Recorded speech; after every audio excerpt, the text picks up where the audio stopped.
याद करिए वो दिन, इस देश के अंदर 1946 का दौर चल रहा था और बाबा साहब डॉक्टर अम्बेडकर इस देश की संविधान सभा में जाने के लिए प्रयास कर रहे थे, संघर्ष कर रहे थे। और एक कांग्रेस की पार्टी और कांग्रेस के लीडर पूरी ताकत लगाए हुए थे कि बाबा साहब डॉक्टर अम्बेडकर संविधान सभा में जाने न पाए सकते। और उस वक्त बाबा साहब ये चाह रहे थे कि मैं बंबई प्रांत से जीत करके संविधान सभा में पहुंचूं और इस देश के अंदर जो हजारों दलितों, गरीब हैं, जो आदिवासी हैं, जो पिछड़े समाज के लोग हैं, जो सदियों से इस देश में गुलामी की जंजीरों से जकड़े हुए हैं, उनकी जंजीरों को तोड़ने का काम करूं। लेकिन कांग्रेस जान नहीं थी और कांग्रेस ने पूरी ताकत लगा दी कि बाबा साहब डॉक्टर अम्बेडकर को हम बंबई प्रांत से संविधान सभा में भेजने नहीं देंगे, साथी जाने नहीं देंगे। तो धन्य है पश्चिम बंगाल के लोग, जयसोर खुल्ला जो उस वक्त भारत का पार्ट था, वहां के नमो सूत्रा लोग, वहां के मुस्लिम समाज के लोगों ने बाबा साहब से रिक्वेस्ट किया कि बाबा साहब डॉक्टर अम्बेडकर आप हमारे यहाँ आ जाइए, हम आपको अपने हाथ जिता करके इस संविधान सभा में भेजने का काम करेंगे सर। और धन्य है महाप्रभु जोगेंद्र नाथ मंडल जी और धन्य है मुकुंद भारती मलिक जी, जिन्होंने अपनी सीट को सेक्रीफाई करके बाबा साहब डॉक्टर अम्बेडकर को लेकर के साथी हुए। और बाबा साहब जयसर और खुलना से चुनाव जीत गए और ये बात कांग्रेस को अच्छी नहीं लगी साथी। और साजिश के तहत कांग्रेस ने क्या किया, कहा बाबा साहब डॉक्टर अम्बेडकर आप जिस क्षेत्र से जीत कर आए हुए हैं वो क्षेत्र तो पाकिस्तान में चला गया, पूर्वी पाकिस्तान में चला गया। अगर आप मेंबर बनना चाहते हैं तो आपको मेंबरशिप छोड़नी पड़ेगी कि वो पाकिस्तान चला गया, आपको पाकिस्तान जाना पड़ेगा। तो बाबा साहब ने कहा कि मेरे लोग, मेरे समाज के लोग, मेरे गरीब जो साथ लोग हैं वो इस देश में रहते हैं, मैं पाकिस्तान जाके क्या करूं। जबकि पार्टीशन का रूल था कि जहां पर 50% के ऊपर मुस्लिम समाज के लोग होंगे उसको पाकिस्तान बनाया जाएगा और जहां से 50% के नीचे लोग होंगे उसे पाकिस्तान नहीं बनाया जाएगा। 52% की आबादी वहां नमो सूत्रा की थी और 48% ही मुस्लिम समाज के लोग थे, लेकिन कांग्रेस ने साजिश के तहत उसको वहां पूरी पाकिस्तान बना दिया, जो कि आज बांग्लादेश का पार्ट था।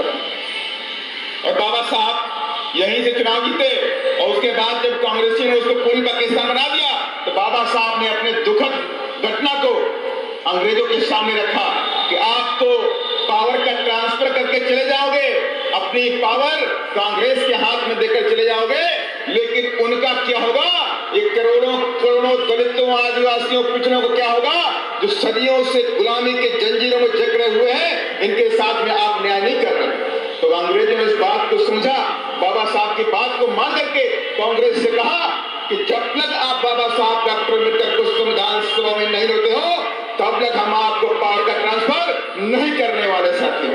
तब जा करके कांग्रेस सत्ते में आई और कांग्रेस ने अपनी एक सीट, पुणे की सीट MI जेकर की खाली करा करके बाबा साहब डॉक्टर अम्बेडकर को मजबूरी में संविधान सभा भेजने का काम किया।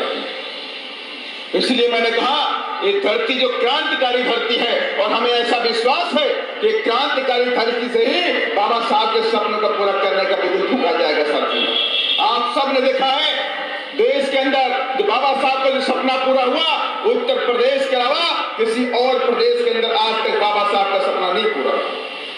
उत्तर प्रदेश में हमारे बहन जी ने उत्तर प्रदेश में 4 बार मुख्यमंत्री बनी, तो 4 मुख्यमंत्री बन करके बाबा साहब की विचारधारा पर चलते बाबा साहब के सपनों को पूरा किया। लेकिन ऐसी आवश्यकता हमें हर प्रदेश के अंदर दिखाई पड़ती है कि हमारे बहुजन समाज के लोग आपको जगना होगा और जग करके बाबा साहब की विचारधारा को देश के अंदर लागू करना पड़ेगा तब जा करके बात बनने वाली है सर। बाबा साहब का सपना क्या है? बाबा साहब का एक ही सपना है कि get the temple of power for your emancipation. आप इस टेंपल ऑफ पावर पे कब्जा कर लो अपने उत्थान के लिए, और जिस दिन आपने इस टेंपल ऑफ पावर पे कब्जा कर लिया उसी दिन आपके जीवन के सारे सुख आ जाएंगे, सारे दुख खत्म हो जाएंगे सत्य। और इसके लिए रास्ता बना दिया बाबा साहब ने, इसके रास्ते भी बनाए बाबा साहब ने।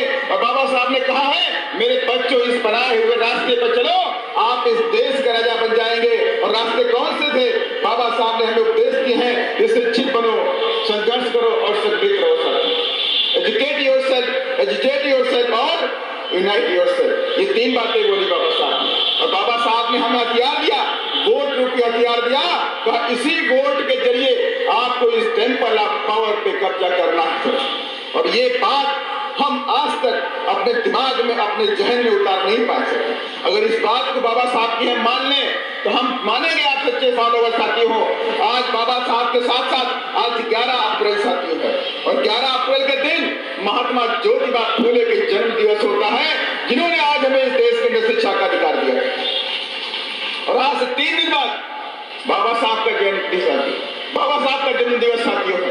तो कम से कम इन दोनों महापुरुषों की जयंती के बीच में पश्चिम बंगाल के अंदर चुनाव होने वाले हैं और चल भी रहे हैं साथियों।